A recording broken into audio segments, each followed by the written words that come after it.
आज का हमारा टॉपिक है सेलर मार्केट। सेलर मार्केट क्या होता है? When demand of goods and services are more than supply. जब सप्लाई से ज़्यादा डिमांड बढ़ जाती है गुड्स एंड सर्विसेज की, तो वो सेलर मार्केट कहलाया जाता है। यहाँ पे प्रोड्यूसर इजीली अपनी सेल्स को बना पाता है, क्योंकि जितना वो प्रोड्यूस कर रहा है वो सारा का सारा वो जो है सेल आउट कर रहा है, क्योंकि डिमांड ही इतनी ज़्यादा है। फॉर एग्जाम्पल, आज का जो टाइम चल रहा है, कोविड-19 जो चल रहा है, उसमें जो है इस स्ट्रेन के अंदर ऑक्सीजन की रिक्वायरमेंट ज़्यादा बढ़ गई है, बहुत ज़्यादा डिमांड बढ़ गई है, जबकि इतनी सप्लाई नहीं है। तो ये केस हो गया सेलर्स मार्केट का। जितनी भी ऑक्सीजन जो है बनाई जा रही है, रिफिल की जा रही है, वो सारी की सारी जो है कंज्यूम हो रही है, बल्कि उसकी शॉर्टेज भी दिखाई दे रही है। फीचर्स क्या है? Demand is more then the supply. Demand यहाँ पे ज़्यादा है सप्लाई से। Sellers dominate the market. Seller dominate करता है, अपनी मन मर्जी से सामान को बेचता है, किसी को दे रहा है, किसी को नहीं दे रहा है। पहले आओ पहले पाओ वाली पॉलिसी अपनाई जा रही है, क्योंकि उसकी डिमांड ज़्यादा है और सप्लाई कम है। Consumer wait for supply. Consumer को रेगुलर सप्लाई ना मिलने के कारण, डिमांड ज़्यादा बढ़ी हुई होने के कारण जो है वेट करना पड़ता है अपना सप्लाई के लिए। Consumer do not enjoy liberty regarding selection. इस केस में सेलर्स मार्केट में कंज्यूमर्स जो है उनको कोई आज़ादी नहीं होती, उनके पास ऑप्शंस ही अवेलेबल नहीं है कि वो कुछ सेलेक्ट कर सके। जो चीज़ मिल रही है वो उसी को खरीद के अपनी रिक्वायरमेंट को पूरा कर रहे हैं। फिफ्थ है producer can easily sell their product. Producer जो है जितना प्रोडक्शन कर रहा है वो सारा का सारा सेल आउट हो रहा है, तो बहुत आराम से उसे कोई एक्स्ट्रा एफर्ट करने की ज़रूरत नहीं है जिससे कि वो सेल्स बढ़ाए।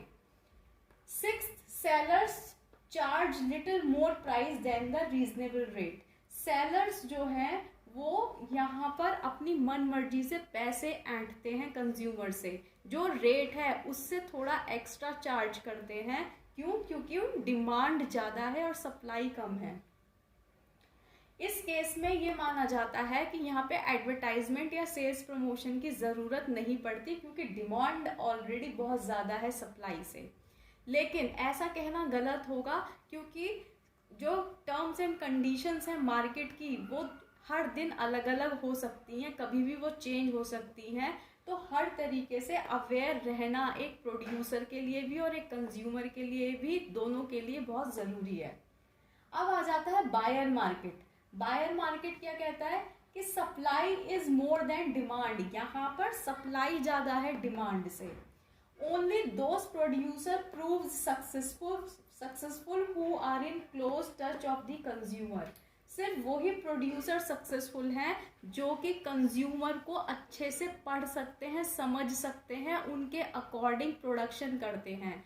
क्यों? क्योंकि उन्हें पता है कि कंज्यूमर की लाइक क्या है, डिसलाइक क्या है, प्रेफरेंस क्या है, वो क्या चीज़ कब कैसे कितनी क्वांटिटी में खरीदेगा। तो वो उनके करीब हैं कंज्यूमर्स के, तो बस वही लोग अच्छे तरीके से यहाँ पर राइज कर सकते हैं, सरवाइव कर सकते हैं बायर मार्केट में। फीचर्स क्या है? Consumer is a market king. Consumer मालिक है, किंग है मार्केट का। वो जैसा चाहे मार्केट को उसी तरीके से चला सकता है। अगर कंज्यूमर की पसंद की चीज़ होगी तो वो बिकेगी, अगर कंज्यूमर उसे पसंद नहीं कर रहा किसी सामान को तो वो फ्लॉप हो जाएगा, आउट ऑफ मार्केट चला जाएगा। सेकेंड है supply of goods and services is more than demand. इसका बेसिक फीचर तो यही है कि यहाँ पे सप्लाई ज़्यादा है और डिमांड से ज़्यादा है गुड्स एंड सर्विसेज की। थर्ड पॉइंट है tough competition exist among sellers. Sellers के बीच में टफ कंपटीशन एग्जिस्ट करता है। सबको ये लगा रहता है कि हमारा कोई सामान बचा ना पड़ा रहे, जितना बन रहा है वो सारा का सारा बिक जाए, क्योंकि यहाँ पे डिमांड की कमी पड़ रही है, डिमांड कम है और सप्लाई जो है वो ज़्यादा हो रही है। फोर्थ है आपका प्राइस इज कॉम्पिटिटिव। यहाँ पे हर वो प्रयास किया जाता है जिसमें प्राइस जो है रीजनेबल रेट पे रखा जाए, जिससे कि सेल्स बढ़ जाए किसी तरीके से।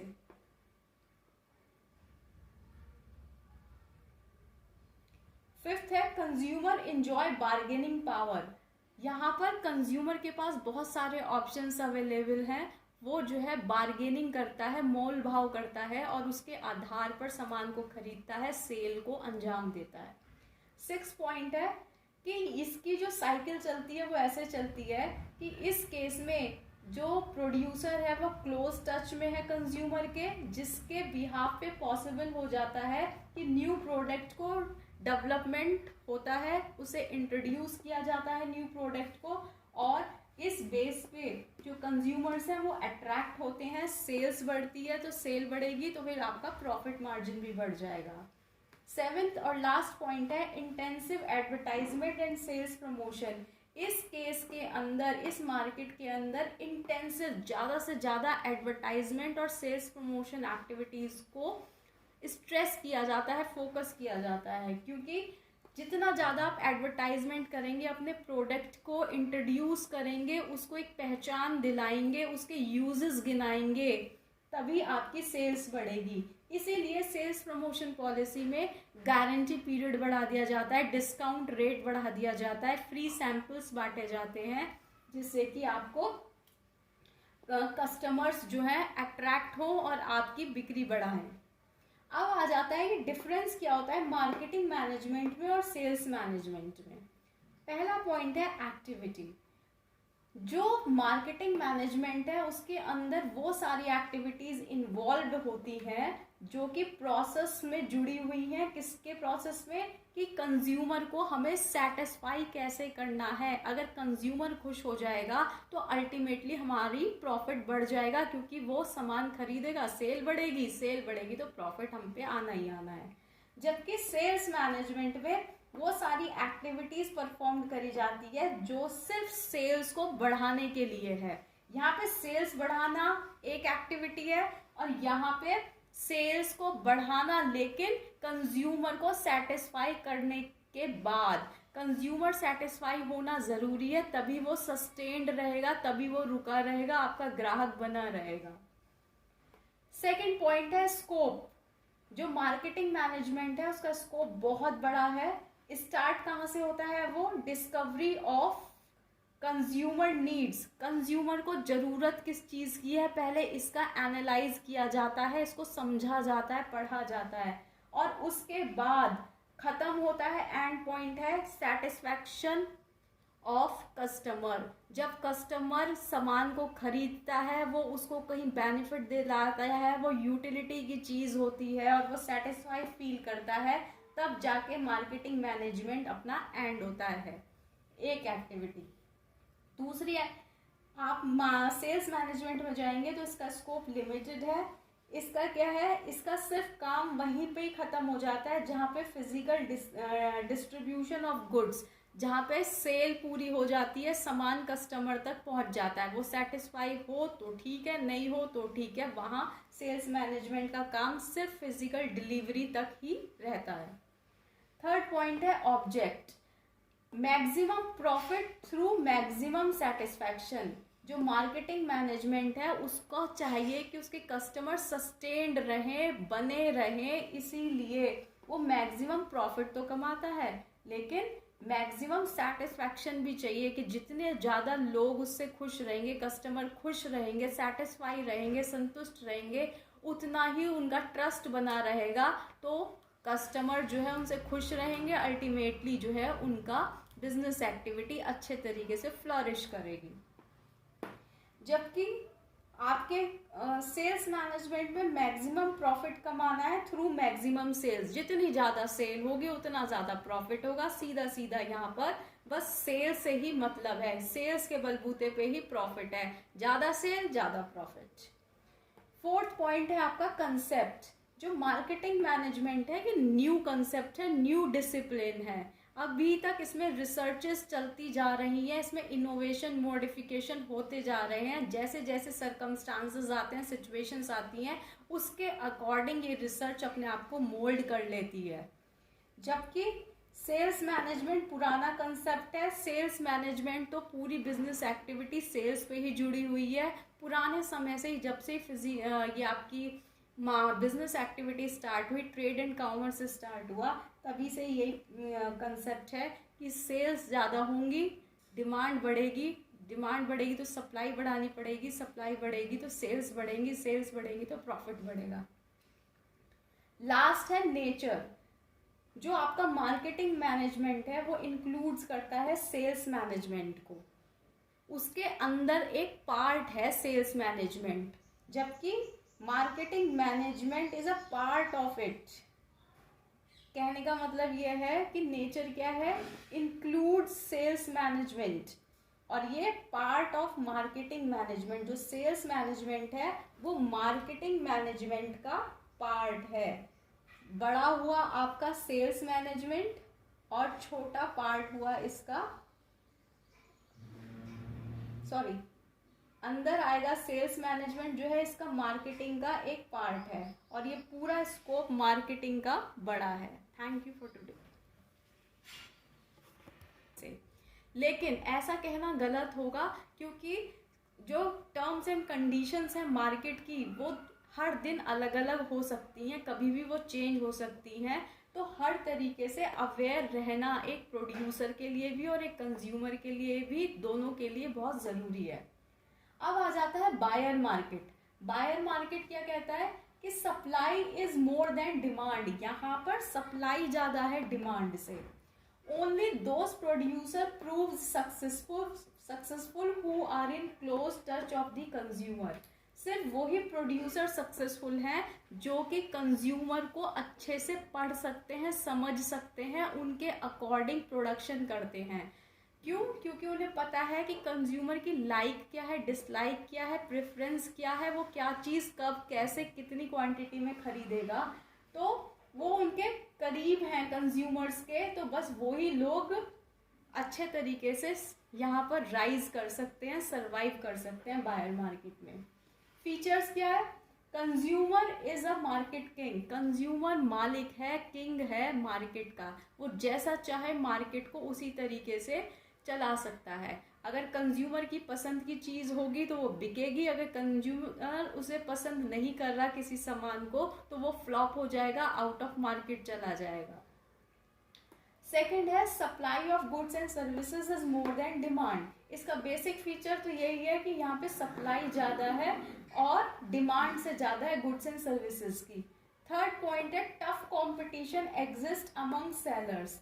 सेलर्स के बीच में टफ कंपटीशन एग्जिस्ट करता है। सबको ये लगा रहता है कि हमारा कोई सामान बचा ना पड़ा रहे, जितना बन रहा है वो सारा का सारा बिक जाए, क्योंकि यहाँ पे डिमांड की कमी पड़ रही है, डिमांड कम है और सप्लाई जो है वो ज़्यादा हो रही है। फोर्थ है आपका प्राइस इज कॉम्पिटिटिव। यहाँ पे हर वो प्रयास किया जाता है जिसमें प्राइस जो है रीजनेबल रेट पे रखा जाए, जिससे कि सेल्स बढ़ जाए किसी तरीके से।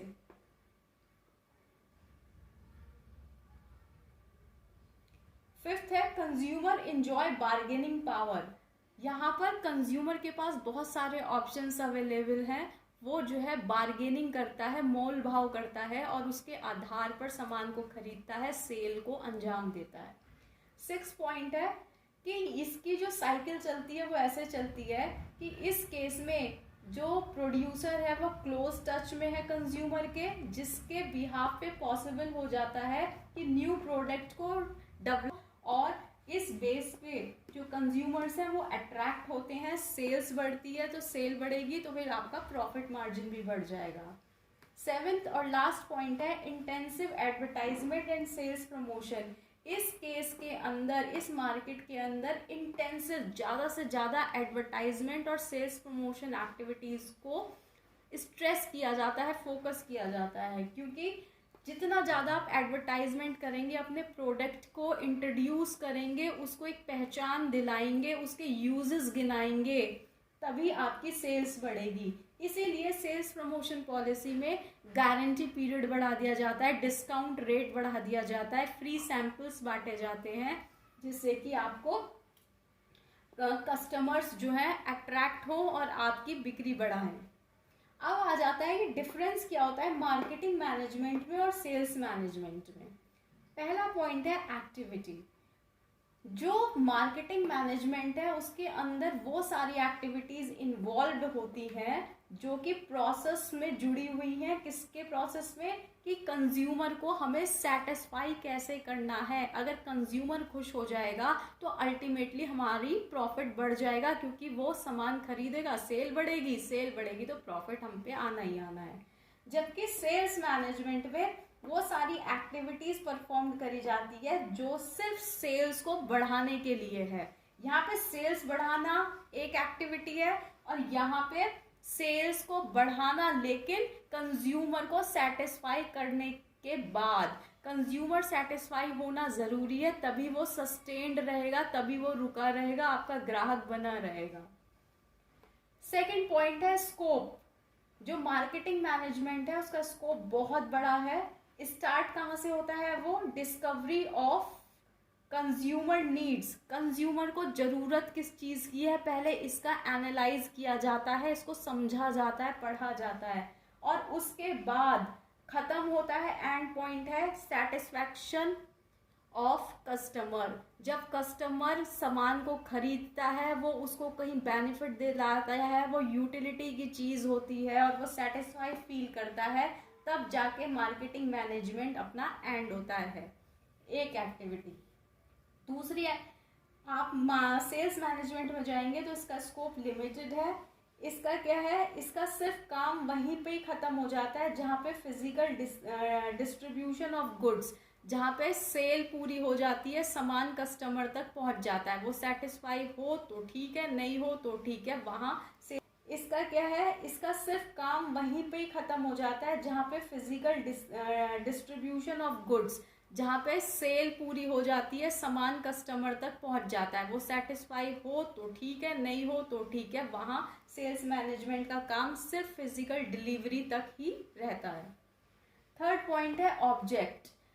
Maximum profit through maximum satisfaction.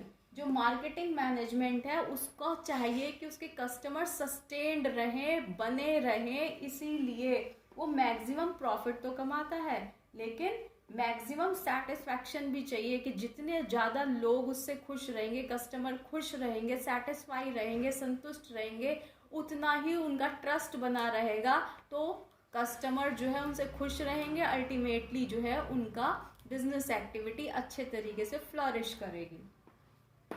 जबकि आपके सेल्स मैनेजमेंट में मैक्सिमम प्रॉफिट कमाना है थ्रू मैक्सिमम सेल्स। जितनी ज़्यादा सेल होगी उतना ज़्यादा प्रॉफिट होगा। सीधा सीधा यहाँ पर बस सेल से ही मतलब है, सेल्स के बलबूते पे ही प्रॉफिट है, ज़्यादा सेल ज़्यादा प्रॉफिट। फोर्थ पॉइंट है आपका कंसेप्ट। जो मार्केटिंग मैनेजमेंट है ये न्यू कंसेप्ट है, न्यू डिसिप्लिन है। अभी तक इसमें रिसर्चेस चलती जा रही हैं, इसमें इनोवेशन मॉडिफिकेशन होते जा रहे हैं। जैसे जैसे सरकमस्टांसेस आते हैं, सिचुएशंस आती हैं, उसके अकॉर्डिंग ये रिसर्च अपने आप को मोल्ड कर लेती है।